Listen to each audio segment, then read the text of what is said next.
Hi, this is Alexandra Branyon for LTV, Channel 27. I'm here with an incredible environmental artist by the name of Roy Staab.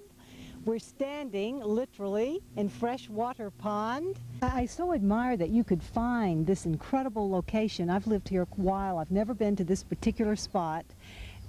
How did you find it? You like smell it out? Well, how did you do it? This is one of the locations that are special to work in. I first worked in Mecox Pond in Bridgehampton. Then I did Sagaponic. And then I did Georgica. And then I went back to the city. And when I came in 1991, I came 2 or 3 days before Hurricane Bob. And it came from that direction. And all the reeds were broken on Mecox Pond. So I found here an area where there were still reeds, so I made it work.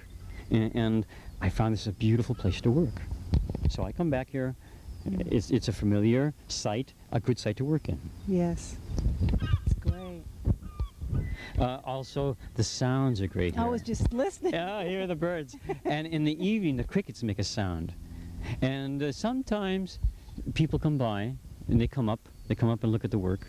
Well, as we were approaching, people were asking us about the sculpture, and they were very curious. Do you get a lot of people coming up to you saying, you know, what is this? What's going on? I don't know which answer I should give to the people when they ask, what is it? I like people to think. I like to say, what do you think it is? I initially thought it was some kind of a trap or a pen or a fish pen or anyway. You can see anything you want in this work. That's what's fun about it. Sure. It made me think it was some kind of a Native American fishing structure. Isabel, you just stumbled on the scene. Yes. Give us a reaction to this. Well, my first thought was I've been watching a documentary in Ireland, and there was this kind of artist or a fellow that was trying to communicate with extraterrestrial beings or whatever, and he was building certain things that look similar to me. To this, that's the first thing that came to my mind. So that's what I was asking. What's your name? Roy. Yeah. Roy. I was asking Roy about that, if it was the same idea. So it caught my attention. So that's what I said. It has to do something with. I don't know.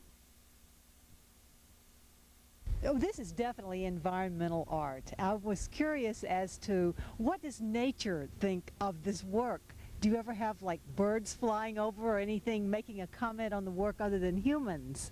Yeah. Well, I'm in a nature sanctuary, first of all. And when the birds come, and they come, like the osprey there and the swans were here last week, and the house swallows come sometimes. And I'll tell you a story. I made it work on Mecox Pond. That's in Bridgehampton. And for 3 weeks it was windy every day. And the one day that there was no wind was the day the house swallows, 1,000 of them came. And I was on the ladder, and they came from the shore where the reeds are growing to the piece, and they would sit on the reeds, and one would go on, it would bend. 2, and then 3, Oh, no. and before me, and I yelled at them and swore at them, and they wouldn't go away, and then there was nothing to do but just photograph the work with the birds in it. Oh, that's... And I had wonderful photographs. Photographs are the way I present the work to the public when the public is afraid to come up the stream to where the site is, where the work is in nature. Well, that brings me to, we keep talking about the impermanence of this work. I wish you would address the point of art, and what is art, and where is art headed today, and how does this relate to it? A long time ago, I had a classic education in art school.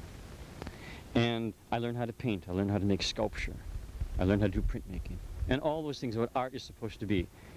And in the time I lived in New York City, which was 10 years from 1980 to 1992, I didn't hit the market. I was making art. I wasn't making an art product. And I did the line drawings because I was working in line on paper. I brought them outside. And I started making something outside because it was almost hopeless to sell my unfashionable work. So I made something that satisfied me and it met my criteria of what art is about. So I was making art out of natural materials or in the city, found materials. And I was making something large. These are large drawings. And I was making something I call an art experience. Because I think there has to be an essence of what art is. And an essence is an experience, something felt. And then you can walk away with the idea of what you saw or what has transpired. I think that's what it's about. So it's more than hanging a piece on a wall.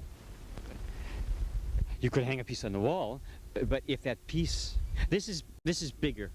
This has more of a feeling, more of a new feeling. And I don't like things new, but just the next step. Maybe this is the next step. We're entering the next century. Maybe we don't have to have something so permanent all the time. That pile of objects that we look at for a while and then discard.